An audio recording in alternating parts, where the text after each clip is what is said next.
There it goes. It'll come back around. But we have to go back here.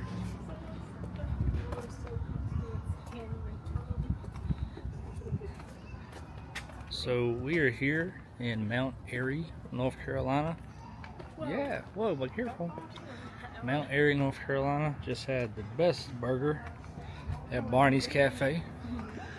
Homemade ranch. It's very good. So now we're gonna go down here and see the mural of Andy Griffith. This is his hometown of Mount Airy, North Carolina. Andy Griffith, born June 1st, 1926, right here in Mount Airy. Went on to film some great TV shows and I believe some movies too. I can hear this statue. If you know, you know. The opening theme for the show, while they're going fishing or coming back from going fishing, it's a classic. We have been deputized. You police officer too? Yeah. So this is a rocking chair made by Carl Lee Griffin in 1927 for his wife. It's a long time ago.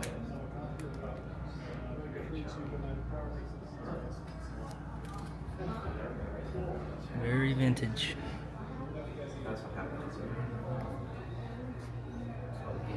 Birth certificate all the way back from 1936. I'm sorry, that's all Dad was.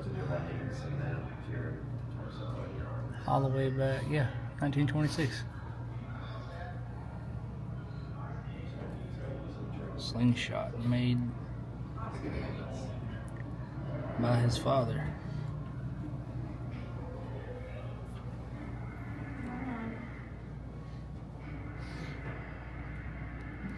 Old yearbook.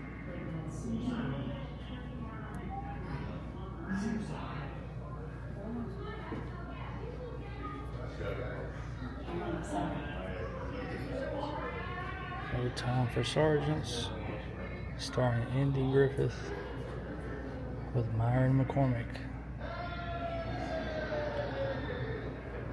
I've never seen that before. I need to watch that. This old lobby card from 1958.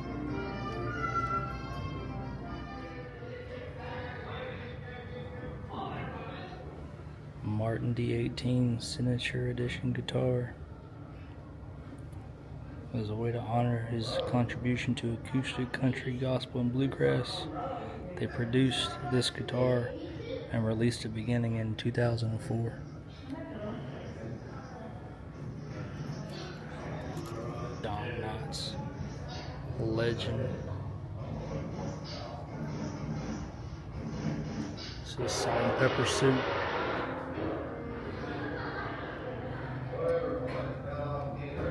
So much history.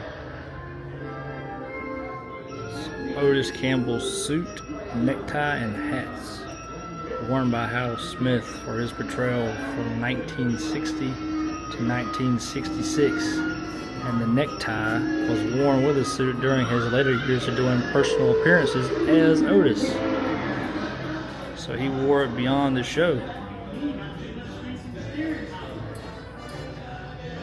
Very good actor. And he did so much more than just this. He did some voiceover work too, I believe, for Disney. Mayberry Courthouse, the interiors, and Don Knotts' chair. So it's cool to have all this on display because it wasn't filmed here, it was filmed in California. Justice of the Peace having his gavel signed by him. Looks like it was signed in 2004 or 2009. That's a 9, not a 4. It was signed at his home in Manteo, North Carolina. That's records that he made through the years.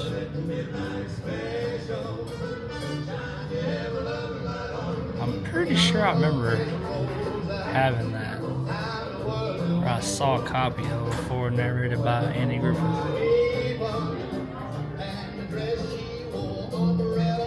Different records he made, even later in life. So much to see here. All the way to the barber shop.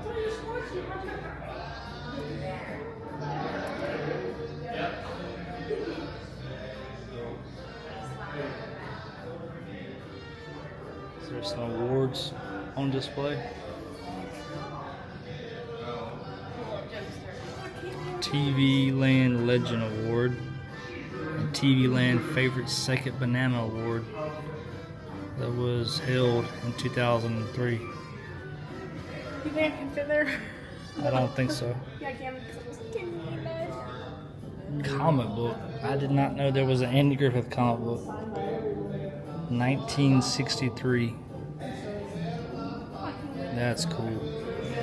And then this one is 1962, but it was not in color. It was published by Robert E. Peterson, who at the time was revving up to become a leading publisher of automotive magazines, including Motor Trend. Very cool. Filming the fishing scene for the Jinx episode in Culver City, California, in 1961. And it's from the personal collection of Don Knotts.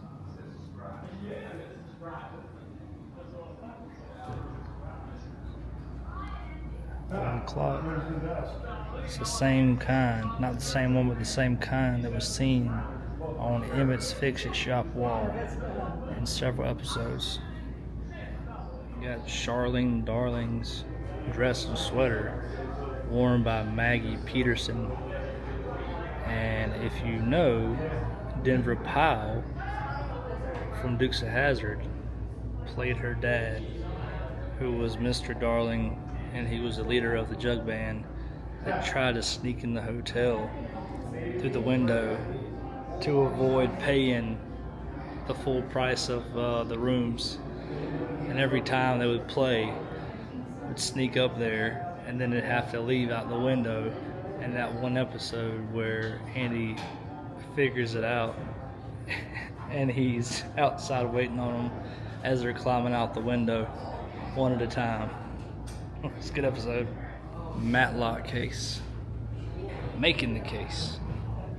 Starred as Ben Matlock from 86 to 1995, and the first 6 seasons were filmed almost entirely in LA, and they moved to Wilmington, North Carolina for the final 3 seasons, which they changed from NBC to ABC. This is a crew jacket. The 9th year. Some nice cast pictures. I need to go back and watch that because quite recently they did a remake, or reboot I should say, with Kathy Bates, and she's great as Maddie Matlock. It was different. It was a very cool spin on the character because it's not like this, but she's really smart at solving the cases, just like Andy Griffith's character as Matlock was.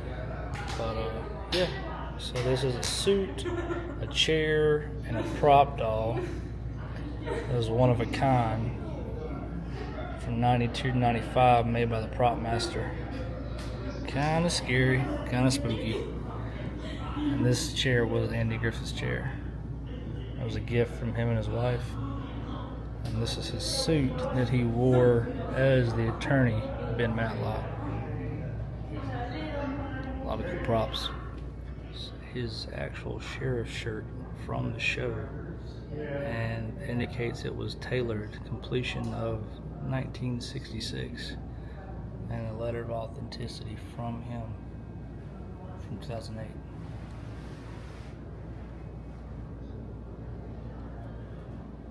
So it's cool to have some screen accurate or screen used props and costumes here.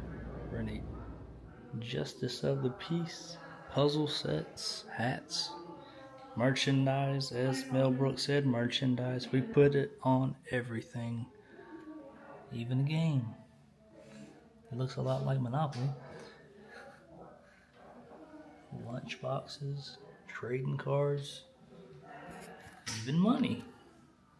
But I don't think you can spend that anywhere. Some cool shirts at the top. You got gas pumps in here. I don't know if this is from the show or not. It does not say.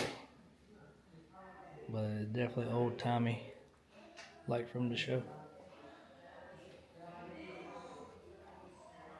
Telephone prop believed to be used in episode The Hollywood Party, 1965.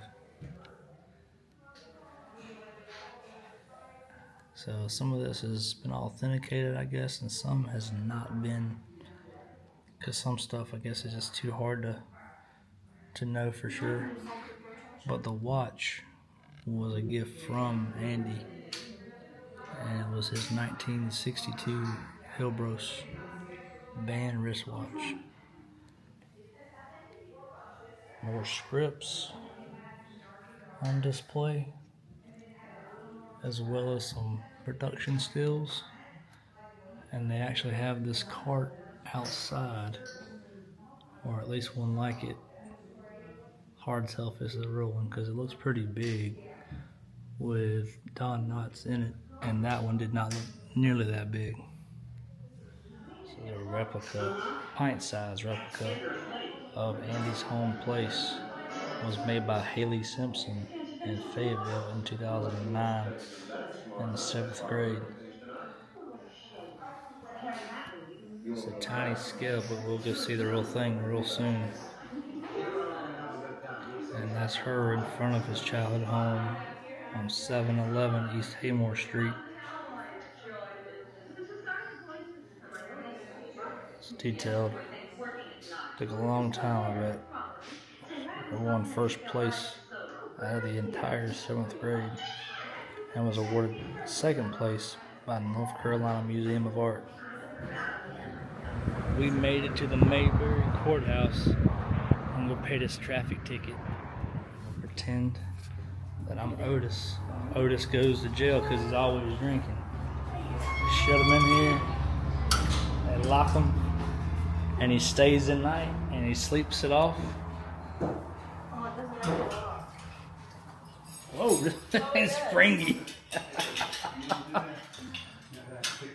I'm being locked in. Shoot, don't. Pretend to lock me in.